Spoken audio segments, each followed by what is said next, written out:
And hi, everybody. Welcome back to this edition of Sports Talk as we come to you from the ballparks. Yeah, Sarasota spring training, Baltimore Orioles. But Don Henderson and Doug Miles with you today on a Monday as we do the show live. And if you're listening later in the week, we do record this on Monday. But we'll start with a little basketball first. Got to start with that because the tournament seedings went out yesterday in the selection show. And I know USF fans, me being an alum, they're not very happy. They did not make it into the tournament, and some other teams didn't as well. St. John's, we talked about them last week.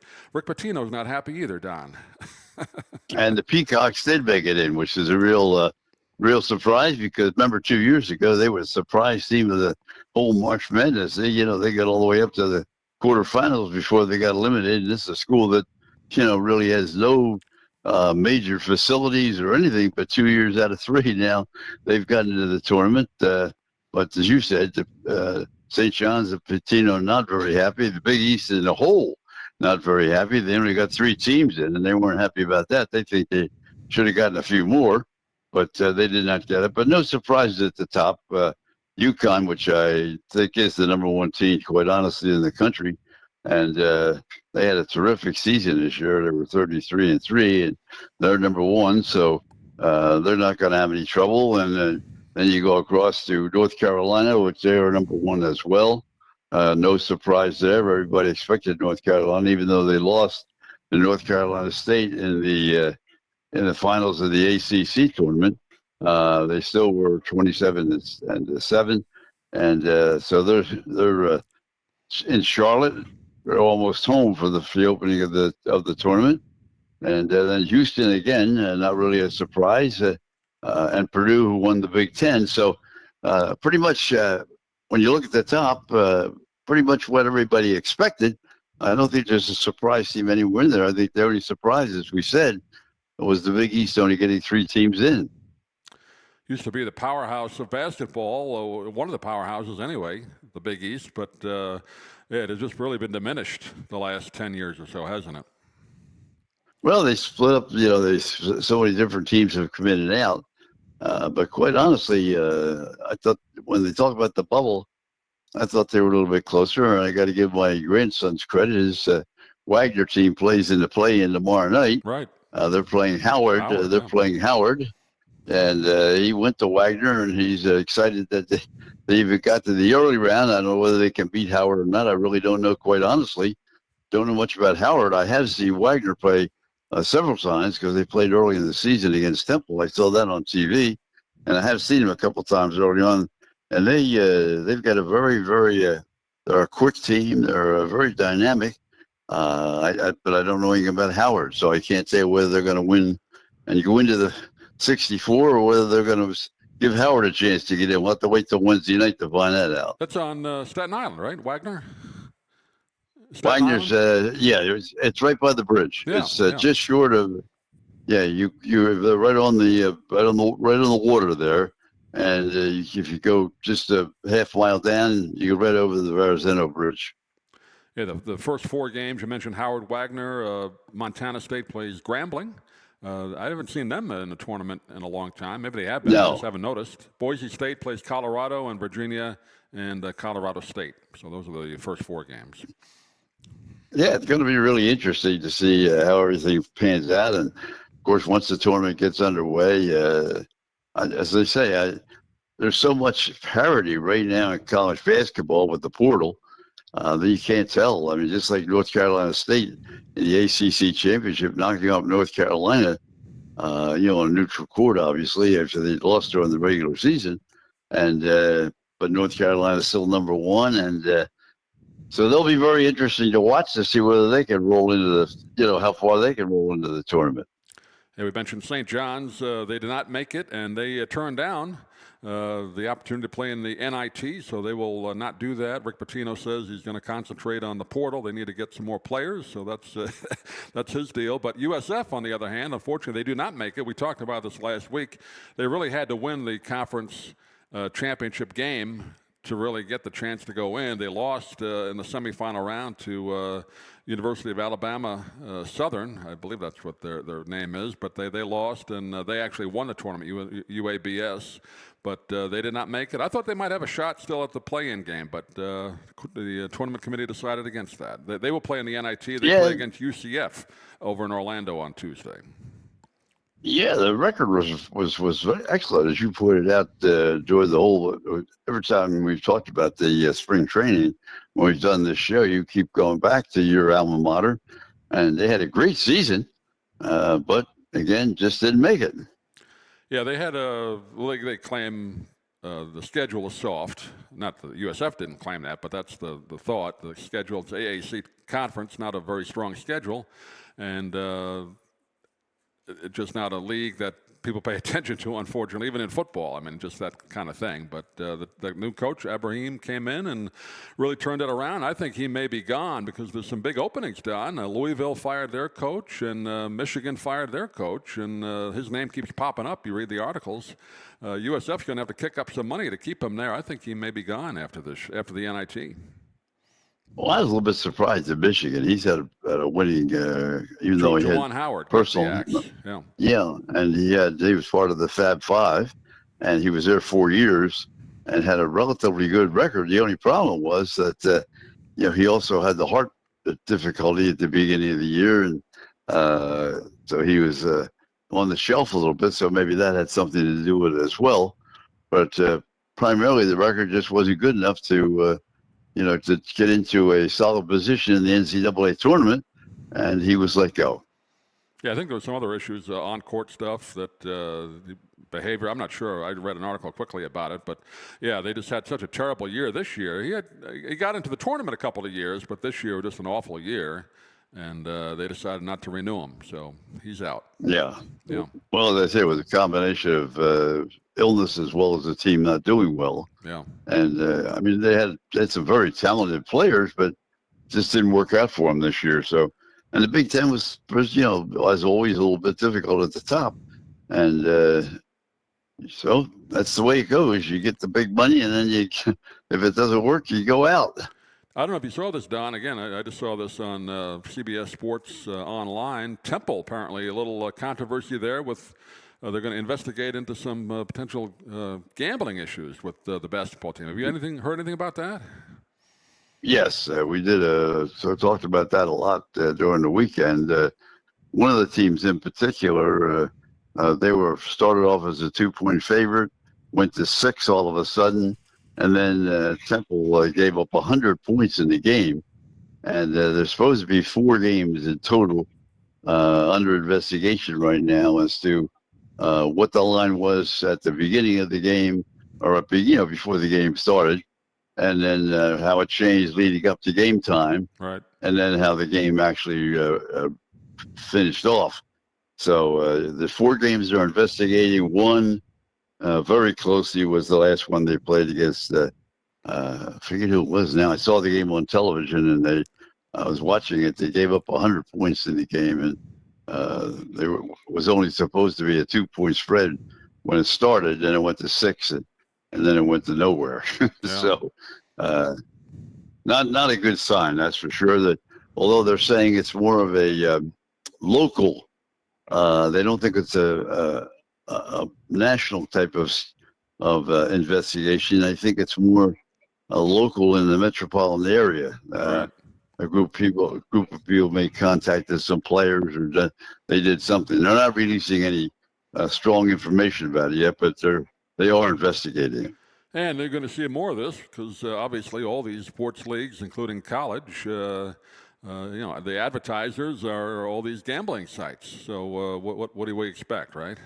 There's going to be stories like this. Well, yeah, this is 2 or 3 now. We've had football, we've had basketball, and it's going to come up. I mean, there's no question about that, and we're just going to have to bear with it. The gambling is the gambling. I mean, it's a shame what's happened. That they've just let gambling take over all the sports now in terms of the commercials, in terms of the NFL now gets a gigantic percentage of all the money's bet, and it's not a good sign. Yeah, our friend Phil Mushnick at the Post has been harping on that pretty good in his columns recently. Oh boy, We yeah, got to he had get a Phil big on one one. of these days if we can. It's been a while, but he harps on that.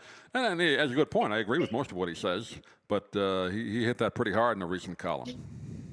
Yeah, two columns back. His whole column basically was on the gambling. Even he explained just to the audience, because you and I read it all the time, but just to the audience, he explained why the paper, the New York Post, allows him the freedom to write whatever he thinks about the gambling. And of course, people call and say, "Well, your paper, is full of gambling," and isn't that a conflict of interest?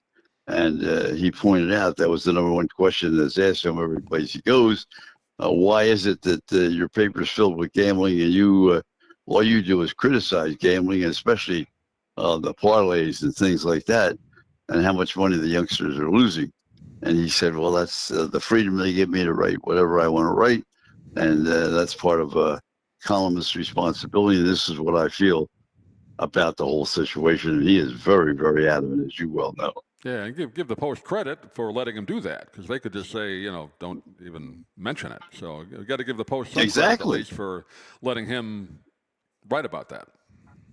Yeah, exactly. They're giving him the freedom to write what he thinks, and he's so much against gambling, and almost every column that he's written since the National Football League opened it up, almost every column he's written, and that's 2 or 3 times a week, one segment of it is just on the gambling and what people are doing. So, you got to give him credit for that. Yeah, good guy, and don't know how much longer he's going to write that column. He kind of hints every once in a while, Don, that he may not be doing it much longer. So we'll see. But he's a good read. If you like reading about TV sports announcers and broadcast news, he's the guy to go to.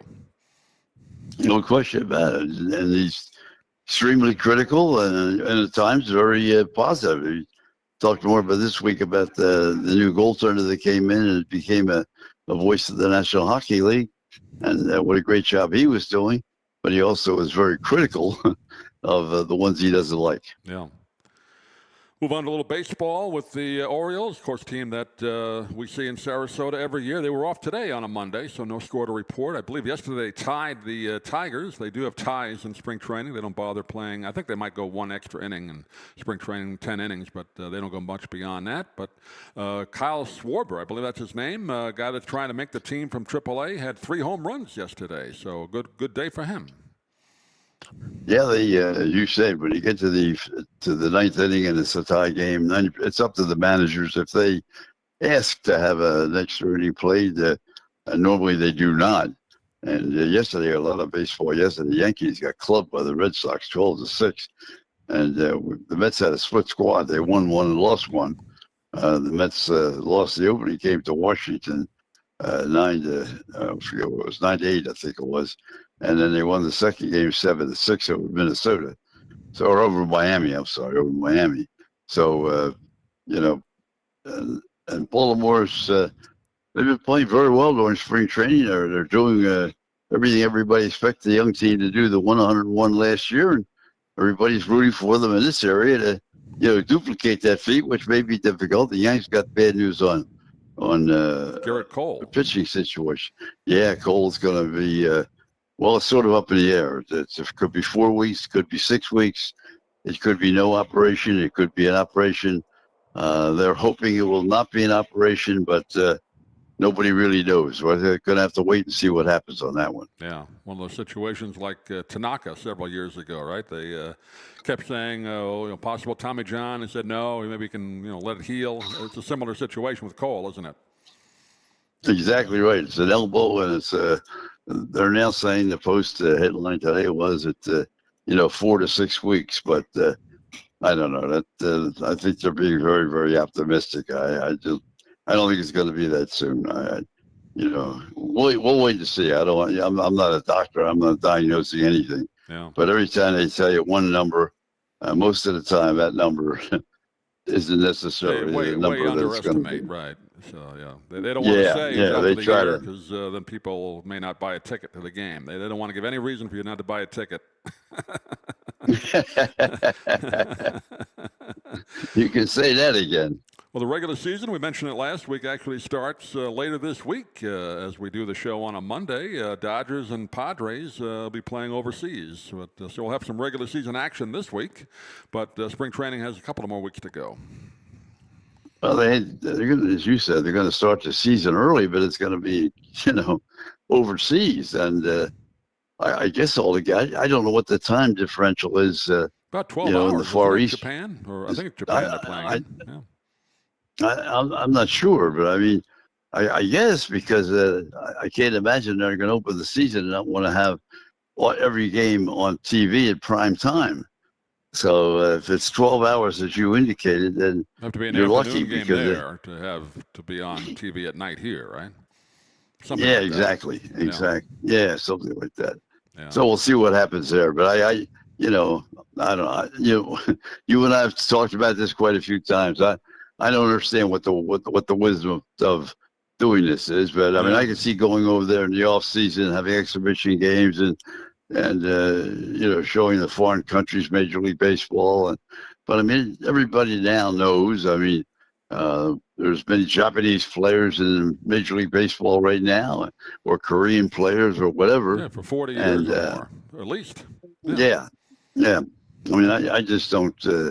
I don't understand doing it, but that's what they want to do, and the Dodgers are going to be a part of it, and the Padres are going to be a part of it, and that's the funny thing too, because the Dodgers and Padres, if anybody's supposed to challenge the Dodgers, every year they say it's going to be the Padres. They never seem to do it. They buy all these big time players, and for some reason they don't perform well out there in San Diego, but. Every year they say, well, the Padres are the team who's going to challenge the Dodgers. They're going to challenge the Dodgers. Well, they haven't done it in the last 5 years, and they've had all kinds of players. And of course, the Dodgers always have great players. So we'll see what happens. And speaking of the Padres, of course, former Padres, a free agent, Blake Snell, still out there. Nobody signed him yet.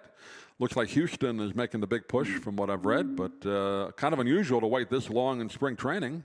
I hope he's been working out for whatever team gets him somewhere on the side, but he's still out there. Yep, no question about it. Of course, he wants a long-term contract, and none of the general managers. I'm almost sure, I don't have the book in front of me, but I'm almost sure he's 31. Yeah. And at 31, you can give 2 years, and maximum you give 3. 3 years left, hopefully, if you're signing him. Yeah.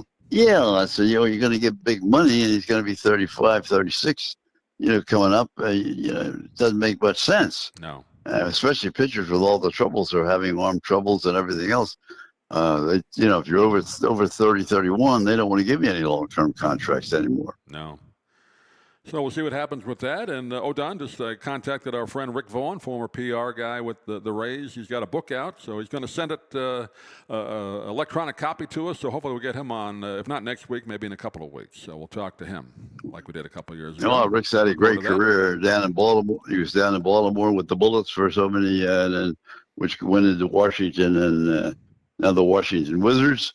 And then he came down here and took over as PR director of the with the Rays and always made many seats available for us in the press box. So I guess we have to duplicate, give him a little plug on his book. Since he left, it's harder to get seats at the Rays games for us. They never seem to have room. But that's the way it goes. Yeah. So that'll wrap up this edition. And Don, have a good week. And if you're going to head out to a couple of games, I think the Phillies are in this week, so you may head out to that, right?